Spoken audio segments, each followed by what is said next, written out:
আসসালামু আলাইকুম সবাইকে, আশা করি সবাই ভালো আছেন। অনেকেই হয়তো ভাবছেন যে আন্ডার 19 ওয়ার্ল্ড কাপ বাংলাদেশ যে খেলতে গিয়েছে, যেখানে আমরা শিরোপা প্রত্যাশা করছিলাম, সেই জায়গায় প্রথম ম্যাচে এই গ্রুপের ইন্ডিয়ার সঙ্গে বাংলাদেশ যখন ডিএলএস মেথডে 18 রানে হেরে যায়, তখন আসলে বাংলাদেশের ওই বিশ্বকাপ জয় তো করা পরের কথা, ওই সুপার সিক্সে যাওয়ার পথটাই কতটা কঠিন বা সহজ হয়েছে সেটা নিয়ে অনেকেই চিন্তিত ছিলেন। তো তাদের এই বিষয়গুলোকে বেসিক্যালি ক্ল্যারিফাই করার জন্য আমি এবারের যেই আন্ডার 19 ওয়ার্ল্ড কাপের ফরম্যাটটা আছে সেটা নিয়ে একটু বিস্তারিত আলোচনা করবো, এবং বাংলাদেশের কতটুকু সম্ভাবনা রয়েছে সুপার সিক্সে যাওয়ার, সেখানে গেলেও সেখান থেকে কিভাবে বাংলাদেশ সেমিফাইনাল যেতে পারে, সেই বিষয়গুলো নিয়ে আসলে আলোচনা করতে চাই। প্রথমত একটা কথা, সেটা হচ্ছে যে এবারের যে বিশ্বকাপটা অনুষ্ঠিত হচ্ছে, জিম্বাবুয়ে এবং নামিবিয়া যৌথভাবে বিশ্বকাপ আয়োজন করছে।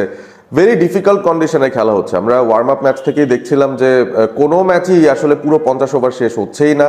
বৃষ্টির বাগড়া বারবার আসছে, প্রতিদিন হচ্ছে, এবং বেশ ভালো পরিমাণে বৃষ্টি হচ্ছে। গ্রাউন্ড স্টাফ দুর্দান্ত কাজ করছেন, মাঠের যে ড্রেনেজ ব্যবস্থা সেটাও বেশ ভালো, কিন্তু তারপরেও ম্যাচগুলো কিন্তু চালানো সম্ভব হচ্ছে না। ওয়ার্ম আপ ম্যাচ অনেকগুলো ভেস্তে গিয়েছিল, বাংলাদেশের দুটো ওয়ার্ম আপ ম্যাচই বৃষ্টির কারণে ভেস্তে যায়। এবং গ্রুপ পর্বের যে প্রথম ম্যাচ বাংলাদেশ খেললো গ্রুপ বিতে ইন্ডিয়ার এগেনস্টে, সেই ম্যাচটাতেও কিন্তু বৃষ্টি দুইবার আঘাত এনেছে। ইন্ডিয়ার ব্যাটিং ইনিংসও একবার আঘাত এনেছিল, তারপর তাদের ওভার কার্টেল করে একটা ইনিংস তারা খেলেছে। বাংলাদেশ যখন ব্যাট করতে নামে তখনও একবার বৃষ্টির বাগড়া আসার পর যখন কার্টেল হয়ে বাংলাদেশের জন্য একটা টার্গেট চলে আসে 29 ওভারে 169 রান, সেই রানটা কিন্তু বাংলাদেশ করতে পারেনি। শেষ পর্যন্ত 18 রান শর্টে 146 রান করে বাংলাদেশ অল আউট হয়ে যায়। সেই ম্যাচটা 18 রানে ইন্ডিয়া জিতে যায়।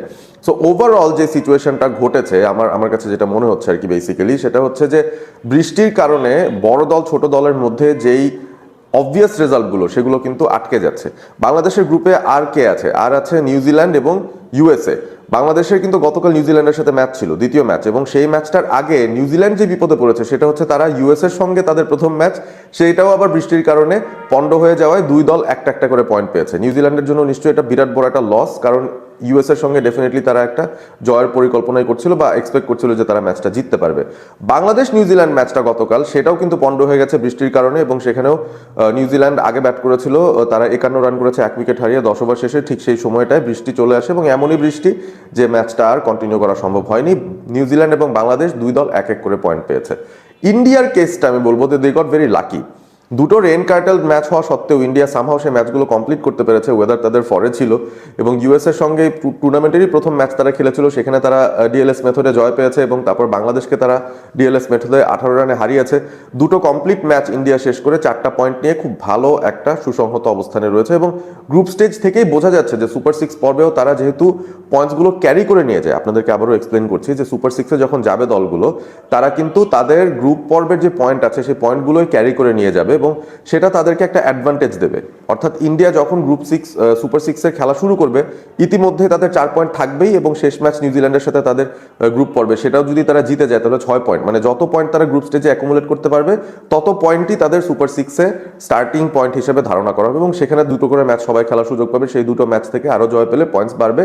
সব মিলিয়ে তখন top 4 from 2 super six teams, এই গ্রুপ থেকে দুটো দুটো করে দল তারা সেমিফাইনালে যাবে। সো পথটা ইজি না, ডেফিনেটলি ইজি না। এবং বাংলাদেশ ইন্ডিয়ার কাছে হেরে যাওয়াতে আমার কাছে মনে হয়েছে যে বিরাট বড় একটা ক্ষতি বাংলাদেশের হয়েছে।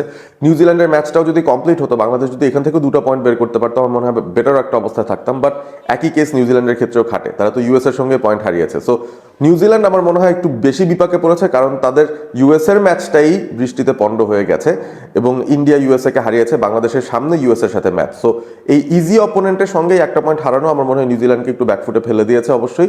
এবং বাংলাদেশ এবং ইউএস এর মধ্যে একটা মাত্র ম্যাচ বাকি রয়েছে এই গ্রুপ বি পর্বের। সো আশা করব যে এই ম্যাচটায় বৃষ্টির বাগড়া থাকবে না, কারণ বৃষ্টি যদি এখানেও চলে আসে, আমার মনে হয় বাংলাদেশ এর থেকে অনেক বড় একটা ক্ষতির সম্মুখীন হতে চলেছে। কারণ নিউজিল্যান্ড খেলবে পরবর্তী ম্যাচ ইন্ডিয়ার সাথে গ্রুপ পর্বে, এবং সেই ম্যাচটায় ধরে নিতে পারে যে India is a much stronger team. তারা যদি ফুল ম্যাচ কমপ্লিট হয় তাদেরই জেতার সম্ভাবনা বেশি, তবে নিউজিল্যান্ড জিতেও যেতে পারে, বলা যায় না। মানে আমরা কমপ্লিট ম্যাচ হবে কি হবে না সেটা নিয়ে খুব টেনশনের মধ্যে আছে এই মুহূর্তে। বাট সমীকরণ যেটা, সেটা হচ্ছে এই মুহূর্তে আপনার গ্রুপ টেবিলটা দেখছেন, গ্রুপ বি এর ইন্ডিয়া 2 ম্যাচ থেকে 4 পয়েন্ট নিয়ে সবার উপরে রয়েছে। তারপরে রয়েছে সেখানে নিউজিল্যান্ড, তারা হচ্ছে দুটো পয়েন্ট, দুঃখিত, হ্যাঁ 2টো পয়েন্ট তারা পেয়েছে সেখানে 2 ম্যাচ থেকে, কারণ তাদের দুটো ম্যাচে পরিত্যক্ত হয়েছে, ইউএস এর সাথে এবং বাংলাদেশের সাথে।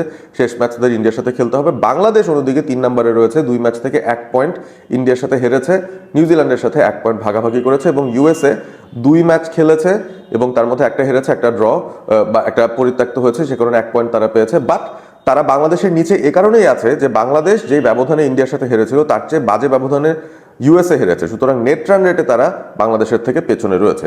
এবং বাংলাদেশ ইউএসএ শেষ ম্যাচটা যদি পরিত্যক্ত হয়ে যায় বৃষ্টির কারণে, সেই ক্ষেত্রে দুই দলের পয়েন্ট সমান থাকবে, 2 পয়েন্ট করে, কিন্তু সেই জায়গাটায় বাংলাদেশ চলে যাবে সুপার সিক্সে, কারণ ইউএসএর থেকে বাংলাদেশের নেট রান রেটটা বেটার। সো সিম্পল হিসাব হচ্ছে বাংলাদেশের সুপার সিক্সে যাওয়ার পথটা যদি ম্যাচ পরিত্যক্তও হয়, বাংলাদেশ ইউএসএ ম্যাচটা যদি নাও হয়, সেই ক্ষেত্রেও বাংলাদেশ সুপার সিক্সে চলে যাবে, বাট মাত্র 2 পয়েন্ট নিয়ে যাবে, যেখানে অন্যান্য টিমরা 4 পয়েন্ট বা আরও বেশি পয়েন্ট নিয়ে যাবে।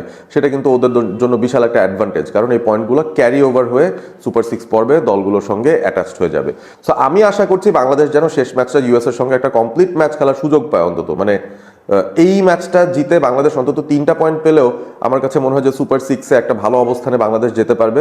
এই গ্রুপের এখনও বাংলাদেশের সেকেন্ড হওয়ার সম্ভাবনা রয়েছে, কারণ ইন্ডিয়া যদি নিউজিল্যান্ডকে হারিয়ে দেয় সেই ক্ষেত্রে ইন্ডিয়ার পয়েন্ট হয়ে যাবে 6, নিউজিল্যান্ড তারা আটকে থাকবে 2 পয়েন্টে, এবং বাংলাদেশ যদি ইউএসএকে হারিয়ে দেয় বাংলাদেশ 3 পয়েন্টে থেকে দ্বিতীয় অবস্থানে ইন্ডিয়ার পরপরই তারা যেতে পারবে, এবং সেখান থেকে তারা চলে যাবে ওই সুপার সিক্স পর্বে। সো এই পরিস্থিতির মধ্যে আমার কাছে মনে হয় যে বাংলাদেশের জন্য সবচেয়ে বেস্ট অপশন হচ্ছে ইউএসএকে হারানো, একটা কমপ্লিট ম্যাচ হওয়া। আর অন্যদিকে যদি আমার কাছে ইনফ্যাক্ট মনে হচ্ছে যে নিউজিল্যান্ড ইন্ডিয়ার ম্যাচটা যদি টাই মানে পরিত্যক্ত হয়, ওটা বেটার হয়। তাহলে 2 টিম পয়েন্ট শেয়ার করলো, ইন্ডিয়ার পয়েন্ট হবে 5, নিউজিল্যান্ডের পয়েন্ট হবে 3, আর বাংলাদেশেরও পয়েন্ট থাকবে 3। সো ওই দিক থেকে আমার মনে হয় Bangladesh has a good chance 3 point নিয়ে যাওয়া ইজ বেটার, এবং ইন্ডিয়ারও যদি একটু পয়েন্ট কম থাকে সেটাও মনে হয় একদিক থেকে একটা ইকুয়েশন মেলানোর সুযোগ থাকে। তো যাই হোক, বাংলাদেশের সুপার সিক্সে যাওয়ার পথটা অতটা কঠিন না যতটা কঠিন ভাবছেন, তবে সুপার সিক্স থেকে সেমিফাইনাল যেতে হলে মোস্ট লাইকলি বাংলাদেশের ওই সুপার সিক্সের 2টো ম্যাচে জিততে হবে। সেইখানে কিন্তু আর কোনো ছাড় নেই, কারণ বাংলাদেশ পেছন থেকে শুরু করছে। ইন্ডিয়ার কাছে হেরে যাওয়াতে বাংলাদেশের বিশাল বড় একটা ধাক্কা লেগে গেছে, নিউজিল্যান্ডের সঙ্গে 1 পয়েন্ট ভাগ করাতেও বাংলাদেশের জন্য একটা বড় ধাক্কাই লেগে গেছে বলা যায়। এখন শুধু এই আশাটাই আমরা করতে পারি বাংলাদেশ ইউএসএর ম্যাচটা যেন হয়, পরিত্যক্ত না হয়। যদি এই ম্যাচটাও পরিত্যক্ত হয়, বাংলাদেশ অনেক অনেক বড় একটা বিপদে পড়বে, সুপার সিক্সে যদি যেতেও পারে অনেক বড় একটা বিপদে পড়বে। ভিডিওটি কেমন লাগলো জানিয়ে দেবেন কমেন্ট করে, এবং সেই সাথে বাংলাদেশের এবারের ওয়ার্ল্ড কাপের পারফরমেন্সের ভিত্তিতে, ইন্ডিয়ার এগেনস্টই তো পারফর্ম করতে পেরেছে, বাকি ম্যাচ তো ঠিকঠাক মতো হয়ও নি, আপনারা কি আশা করছেন বাংলাদেশ কতদূর যেতে পারে সেটা জানিয়ে দিতে পারেন কমেন্ট করে, এবং সেই সাথে বন্ধুদের সঙ্গে শেয়ার করবেন ভিডিওটা, সাবস্ক্রাইব করবেন অল স্পোর্ট এবিপি। ভালো থাকবেন সবাই।